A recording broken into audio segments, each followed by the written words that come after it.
नमस्कार, मैं दीप्ति आज लेकर आई हूँ रोटी की एक बिल्कुल नई रेसिपी। यहाँ पर मैंने रोटी के ये चूरमा लड्डू बनाए हैं और बहुत ही टेस्टी लाजवाब बनाए हैं। तो चलिए आपके साथ रेसिपी शेयर करती हूँ। जब कभी भी रोटियाँ बच जाएं तो आप उन्हें फेंकिएगा मत, ना ही बेकार समझिएगा। उन रोटियों को इस तरह से बनाइए कि घर में सभी मांग मांग कर ये टेस्टी से लड्डू खा लें और किसी को पता भी ना चले कि ये हमने लड्डू बनाए हैं बची हुई बासी रोटियों से। तो यहाँ पर अगर आपको ये टेस्टी सी रेसिपी पसंद आए, यूज़फुल लगे, तो प्लीज़ लाइक शेयर करके कमेंट करके मुझे बताइएगा कि आपको ये टेस्टी से रोटी के चूरमा लड्डू कैसे लगे। तो यहाँ पर बनाना शुरू करते हैं। मैंने ली हैं 4 रोटियाँ। तो ये 4 रोटियाँ मीडियम साइज़ की हैं, या कह लीजिए 4 रोटियाँ ही ठंडी बची थी तो मैंने वही ले ली हैं। अब इन रोटियों को हम क्या करेंगे, साइड में रखेंगे और लेंगे कढ़ाई। तो मैंने यहाँ पर कढ़ाई ली, कढ़ाई में डाला घी।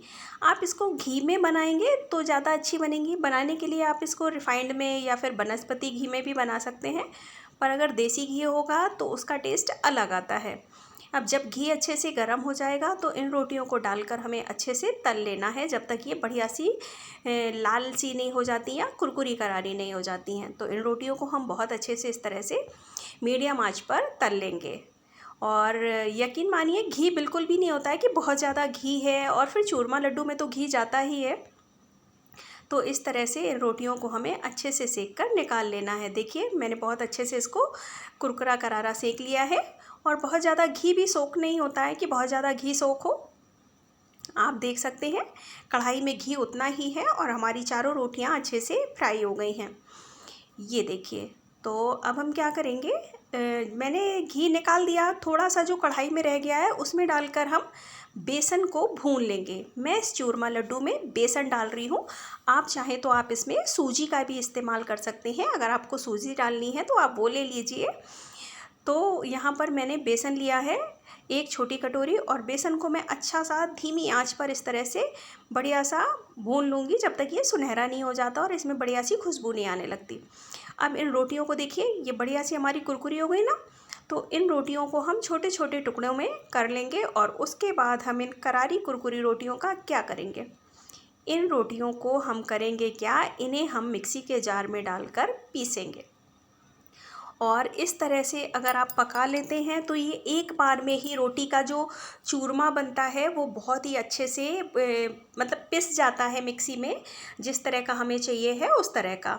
नहीं तो अगर आप कच्ची डालेंगे तो फिर आपको उनको फिर से दोबारा से एक बार मिक्सी के जार में डालकर पीसना पड़ेगा। तो यहाँ पर ये रोटियाँ मैं सब मिक्सी के जार में डाल दूँगी, और इन रोटियों को हमें अच्छे से पीसना है, और घी ना हो, मॉइस्चर ना हो।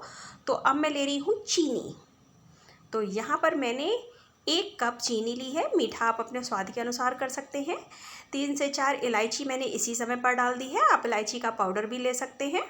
और ये देखिए मैंने चीनी के साथ इसको पीसा है, और ये रोटियां हमारी बढ़िया सी तैयार हो गई हैं। तो ऐसा करने से होगा क्या, चीनी की वजह से हल्का सा मॉइस्चर हो जाएगा, तो हमें इसमें बहुत ज़्यादा घी डालने की ज़रूरत नहीं पड़ेगी, और जब हम इसके लड्डू बनाएंगे तो ये बहुत ही आसानी से बंध जाएंगे।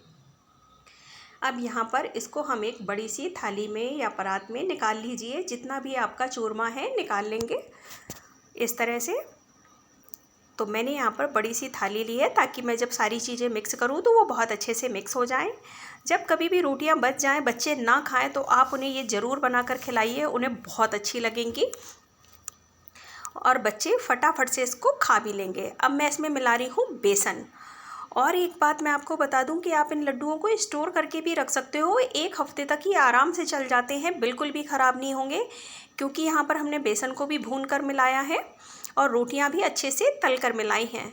अब यहाँ पर मैंने डाला 1 कप नारियल का बुरादा, यानी कि डेसिकेटेड कोकोनट। ये देखिए, तो यहाँ पर हम कोई भी ऐसी चीज़ नहीं मिला रहे हैं जैसे मिल्क पाउडर वगैरह या मावा। हमने सिर्फ यहाँ पर कोकोनट डाला है, और आप अगर चाहें तो आप यहाँ पर जो मिल्क पाउडर आता है वो ऐड कर सकते हैं, डेयरी वाइटनर का। और ये मैंने थोड़ी सी किशमिश और चिरौंजी डाल दी है। लेकिन आप जब डेयरी वाइटनर का डालेंगे ना तो उसको फिर आप लंबे समय तक बाहर नहीं रख पाएंगे। लड्डुओं को आपको जल्दी से ख़त्म करना पड़ेगा, टेस्ट अच्छा आएगा।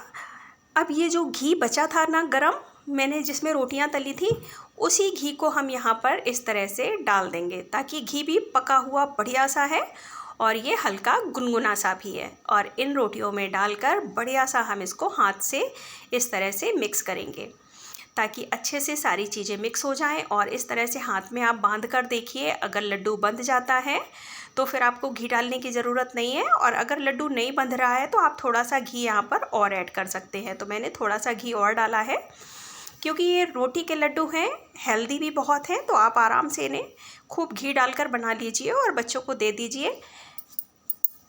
इस तरह से ये देखिए, मैं बहुत अच्छे से घी डालकर इनको मिक्स कर रही हूँ इस तरह से, ताकि हमारे जो चूरमा लड्डू बने वो बहुत ही टेस्टी और लाजवाब से बने। ये रोटी की रेसिपी है और किसी को भी आप खिलाएंगे तो वो यकीन मानिए बिल्कुल भी नहीं बता पाएगा कि आपने ये रोटी से बनाकर तैयार किए हैं।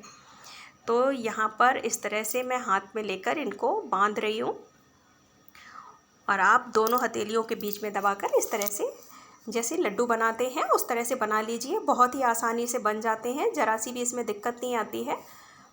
ये देखिए बनकर तैयार हो गया है। मैंने आपके सामने इसको इस तरह से बांध कर दिखा दिया, और इसमें हमने किसी तरह की चाशनी का इस्तेमाल नहीं किया है, तो इसको आप जितना भी टाइट हाथों से बांधेंगे, ये देखिए फिर भी ये बहुत ही सॉफ्ट बनकर तैयार होता है।